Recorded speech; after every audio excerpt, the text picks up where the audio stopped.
Assalamualaikum Ustaz. Assalamualaikum. Ustaz, akhir-akhir ini ayah saya mulai mengikuti Islam liberal. Berikan saya solusi Ustaz agar bisa mengingatkan ayah saya bahwa beliau salah. Terima kasih. Assalamualaikum warahmatullahi wabarakatuh. Baik, pertama saya koreksi, tidak ada Islam liberal. Tidak ada Islam liberal. Yang ada muslimnya yang liberal. Islamnya tetap tidak berubah. Di ini ada orang yang sengaja menambahkan istilah-istilah pada Islam sehingga Islam itu terasa terkotak-kotak. Banyak sektenya. Padahal Islam itu satu. Gak ada aliran-aliran yang bisa disematkan. Sekarang datang orang-orang melekatkan pada Islam. Islam itu sudah kalimatnya jam'un. Ya, kalimat bentuk sempurna. Kamilun, syamilun. Iza zida intakasa, iza nuqisa fantakas. Kalau ditambahkan kalimat lain menjadi berkurang maknanya. Kalau dikurangi hilang maknanya. Islam itu ya Islam. Apa makna Islam? Dijelaskan oleh Nabi. Antasyhadu an la ilaha illallah wa anna Muhammadar Rasulullah, tuqima salat, tu'tiya zakat, tasum Ramadan, tahujjal bait, istata ilaihi sabila. Selesai. Itu Islam. Lalu ada orang nambah-nambah. Islam inklusif, terbuka. Islam eksklusif. Islam liberal. Islam plural. Islam macam-macam. Ini ingin menandakan bahwa mengesankan di Islam itu ada perpecahan dan terkotak-kotak. Jangan dengarkan orang-orang seperti ini. Ya, jadi tidak ada Islam liberal. Yang ada itu apa? Muslimnya, orangnya yang mengaku muslim tapi punya pemikiran liberal, sehingga pemikiran itu seakan-akan disematkan kepada Islamnya, padahal di Islam gak ada begitu. Nah, pertama saya ingin katakan aliran liberal ini aliran yang terlambat lahir di bumi sekarang. Dia orang-orang telat. Kenapa? Karena zaman Nabi pun yang punya pikiran liberal sudah ada dan sudah ada ayat turun, nih. Zaman Nabi ada seorang Yahudi namanya Ka'ab bin Ashraf. Ka'ab bin al-Ashraf ini seorang Yahudi punya pemikiran liberal. Bahkan ini ada kesan-kesan pluralisme agama. Bukan pluralitas, pluralisme. Jadi orang Yahudi masuk Islam termasuk tokoh, tapi seringkali pergi ke sinagog dan suka baca Taurat. Ketika datang sahabat mengingatkan, kamu ini kan sudah muslim, kenapa baca-baca itu? Dan sering pergi ke sana. Apa jawabannya? Perhatikan jawabannya. Kata Ka'ab bin al-Ashraf, Taurat dan Quran itu kan sama-sama wahyu Allah. Bukankah Taurat dikirimkan kepada Musa Nabi? Al-Quran dikirimkan kepada Muhammad SAW, beliau Nabi. Dua-duanya kan wahyu Allah, kenapa saya dilarang? Jadi kalau saya baca ini, baca itu, sama-sama wahyu. Ini pemikirannya sudah pemikiran plural. Datang, kadang ke sinagog, balik, baca ini, baca itu. Dan menyamakan semua agama sama. Sama aja Taurat dengan Quran. Sama aja risalah Musa dengan Muhammad. Ya, padahal dalam hakikat Al-Quran ada keterangan, ada sesuatu yang dirubah di dalamnya. Maka dilaporkanlah kepada Nabi perilaku Ka'ab bin al-Ashraf ini. Begitu dilaporkan kepada Nabi, turunlah kemudian Quran surah kedua Al-Baqarah ayat 208. Paling kiri pertengahan. Ya ayyuhalladzina amanu dukhulu fis-silmi kaffah. Hei orang-orang beriman, kalau sudah menyatakan masuk Islam, sudah beriman, maka masuklah kepada Islam dengan kafah. Jangan campur adukan ajaran Islam dengan yang lain-lain. Jangan bawa pemikiran kamu untuk menyimpulkan satu ajaran dalam Islam. Maka keluar kalimat Nabi yang sangat populer. Laukana Musa hayyan. Kalaulah Musa masih hidup sekarang, dia akan meninggalkan ajaran yang dulu dan masuk kepada mengikuti ajaran saya. Karena ajaran Islam penyempurna. Datang dengan risalah yang terakhir, menyempurnakan yang sebelumnya, maka yang sebelumnya diikutkan kepada yang sudah ada. Saya tanya pada Anda, kalau Anda punya rangkuman-rangkuman isi buku, kemudian dibawakan edisi yang paling lengkap, apakah Anda yang baca yang tipis atau Anda baca yang lengkap? Yang tipis ini ada yang lengkap atau tidak? Ada. Makanya orang sering mencari edisi yang paling sempurna. Revisi, edisi paling sempurna. Quran gak ada revisi lagi. Semua ajaran di masa lalu sampai ke Nabi Adam itu ada dalam Al-Quran. Karena itu kalau ada nabi-nabi, kata Nabi Muhammad SAW masih hidup termasuk Musa, tentu dia akan ikut kepada saya dan mengikuti syariat saya. Maka merah padam muka Nabi untuk menunjukkan kekesalan beliau dan meminta kepada Ka'ab bin Ashraf untuk taubat dengan turunnya ayat tadi. Jadi tokoh utama di zaman Nabi yang hadir kemudian membawa aliran liberal dan pluralisme itu ada seorang Yahudi bernama Ka'ab bin Ashraf. Turun ayat, dihentikan ajarannya, dikembalikan kepada Quran. Diminta semua orang taubat, kembalilah kemudian kepada ajaran yang benar. Setelah semuanya benar, muncul lagi orang sekarang. Jadi pertanyaan. Ini hati-hati pada aliran-aliran semacam ini, ya. Jika ada yang mengatakan bertentangan dengan hukum Al-Quran atau hadis, hati-hati. Jangan banyak energi untuk mengikuti. Kata Quran sederhana, Quran surah keempat ayat 140, paling kiri sebelah bawah. Wa qad nazzala 'alaikum fil kitab, telah tetap ketentuan dalam Al-Quran Al-Kitab, an idza sami'tum ayatillahi yukfaru biha. Kalau Anda mendengar ayat-ayat Allah itu sering diingkari. Ada yang mengolok-olok wa yustahza'u biha, atau ngolok-ngolok nih.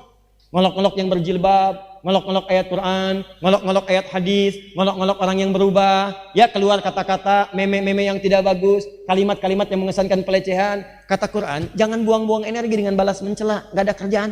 Mencela yang sudah kotor, buang-buang energi. Mencela yang sudah tercela, nggak ada kerjaan. Dah. Fala taqudu ma'hum, acuhkan aja. Acuhkan. Kalau bikin status, gak usah dibalas, cuekin aja, ntar mati sendiri. Sudah. Kalau dia ada tayangan TV, nggak usah ditonton, ratingnya turun, habis. Nggak usah di follow, sudah. Jangan bikin panggung untuk orang itu sehingga merasa kegeeran. Saya banyak ditanya nih, ada di soal. Ustadz mengucapkan kepada seseorang bahwa akan membimbing dia ke surga dan sebagainya. Ya, bagaimana keterangan Ustadz seperti itu? Ada yang mengatakan ini orang sudah merasa jadi ahli surga. Ada yang mengatakan ini orang sombong, orang takabur, orang ini. Sampai belakangan ada yang nulis kemudian di Instagramnya begini. Kami ikhlas, silahkan bawa ke surga dan seterusnya. Saya katakan orang ketika melihat apa yang saya sampaikan akan terbagi pada 3 bagian. Bagian pertama, setelah peristiwa itu saya sampaikan apa yang saya lakukan kepada orang-orang yang ikhlas, soleh, baik. Ulama-ulama yang sangat sekali tawadhu. Saya sampaikan, saya baru menyampaikan begini. Apa responnya? Langsung kepada saya dikatakan, Masya Allah, tarhib wa targhib. Tarhib, ajakkan berita pada kebaikan. Targhib, ancaman jika menyalahi apa yang telah Allah tetapkan. Dan itu biasa. Imam Atha bin Rabah menasihati ulama, pemimpin, mengatakan dengan kalimat-kalimat substansinya sama. Kalau anda berkhianat, anda akan berhadapan dengan Allah sendirian. Hati-hati, tidak ada yang menjaga anda. Itu kalimat saya lengkap sekali, tidak ada yang menjaga anda dan sebagainya, dan seterusnya. Indah. Tapi kalau anda mengajarkan kebaikan-kebaikan, maka anda akan mendapatkan pahala dari Allah yang meringankan hisab anda di hadapan Allah Subhanahu wa Ta'ala. Berpeluang cepat anda ke surga. Dan tentu diakhiri dengan kalimat insya Allah. Nah, maka golongan pertama menerima itu targhib buat tarhib. Yang kedua, ada yang nggak paham, Ustadz kok menyampaikannya, Ustadz seakan-akan mengatakan saya akan bimbing anda ke surga. Apakah Ustadz merasa jadi ahli surga? Saya katakan, Mas, itu saya mengucapkan di akhir kalimat insya Allah. Cuman saya kan nggak doyan pencitraan. Jadi begitu saya itu tampil kalimat, saya nggak pernah pakai clip on, nggak pernah pakai mic. Itu orang yang ngambil dari jauh pakai kamera. Karena saya nggak pakai clip on, maka tidak semua kalimat saya itu terdengar. Di ujung saya tutup dengan kalimat insya Allah, jika Allah berkehendak. Kalau Allah nggak berkehendak saya masuk surga, ya saya terima itu ketetapan Allah Subhanahu wa Ta'ala. Sudah. Makanya setiap kalimat kita katakan, jangan katakan pasti, tapi katakan insya Allah. Maka ketika saya berikan penjelasan, menerima. Oh begitu Ustaz, mohon maaf kami tidak tahu. Golongan ketiga, nggak saya jelaskan pun atau saya jelaskan pun tetap begitu. Memang pengennya begitu, bikin rame aja. Dan jadi peluru gitu, ya. Nah orang-orang begini nggak usah dikasih panggung, biarin aja. Ya capek-capek kalau anda respon, biarkan saja. Dan jangan, kita sekarang tugas kita menjaga keutuhan bangsa, jaga ketenangan bangsa kita. Ya, pencoblosan sudah selesai, tunggu hasilnya. Sudah selesai, berdoa kepada Allah dengan baik, berbuat yang baik untuk bangsa. Jangan ribut-ribut, jangan saling celak. Sudah selesai urusannya, kecebong sudah selesai, kampret sudah hilang, udah habis. Nggak ada. Apa yang mau anda dapatkan? Anda mau cari dosa lagi? Hah? Apa yang mau anda dapatkan? Sudah selesai. Sekarang tugas saatnya kita mendekat kepada Allah, berdoa kebaikan untuk bangsa, minta sama Allah supaya bangsa kita diberikan pemimpin yang baik, pemimpin yang adil, ya pemimpin yang bisa memberikan perhatian kepada rakyat. Lalu kita tunjukkan kita damai, kita tenang, jaga keutuhan, kemudian beraktivitas dengan normal, saling menghormati. Kalau perlu antum doakan tuh orang-orang yang saling berbeda pendapat. Antum dengan teman beda pilihan, sekarang selesai. Akhi, minta maaf ya kalau ada yang salah. Yuk kita berdoa untuk yang baik-baik. Ajak begitu, sekarang kampanyekan yang baik-baik. Urusan yang lain-lain serahkan pada Allah, ikhtiar yang baik. Ya, yang baik berbuat jujur, jangan curang, jangan macam-macam, sudah selesai. Urusan kita berikhtiar, berdoa, jaga kemudian ketenangan-ketenangan. Paham insyaallah?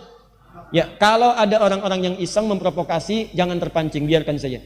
Saya terakhir di jalan tadi saya menerima ada orang yang merubah kata-kata, ya, dari merek sepatu jadi Adi Somad dan macam-macam. Ya, saya nggak peduli. Ya, biarin aja, nggak apa-apa, jangan dibalas dengan celaan lagi. Sudah, jangan usah dibalas. Tidak usah dibalas, kita doakan dengan yang baik. Tapi saya mau ingatkan, ketika lisan anda sudah tajam pada seorang ulama, maka itulah awal kehancuran karir anda dalam kehidupan dunia. Ingat baik-baik kalimat itu. Ketika lisan anda sudah mulai tajam pada ulama dengan cara yang tidak tepat, apakah penghinaan, pelecehan, maka itu tanda awal kejatuhan karir anda dalam urusan dunia dan ancaman Allah untuk urusan akhirat. Pilihannya cuma dua. Ada orang yang dengan itu bisa tobat, ada orang yang istidraj, dia terhempas dalam keburukan-keburukannya dan menambah dosa-dosanya di situ. Maka jangan biarkan saudara kita terjerembab dalam dosa, kita berdoa kepada Allah supaya diberikan hidayah. Jangan berbuat hal yang sama. balas keburukan dengan kebaikan. Ya, maka dengan kebaikan itu mendatangkan pahala dari Allah Subhanahu wa taala. Paham? Baik.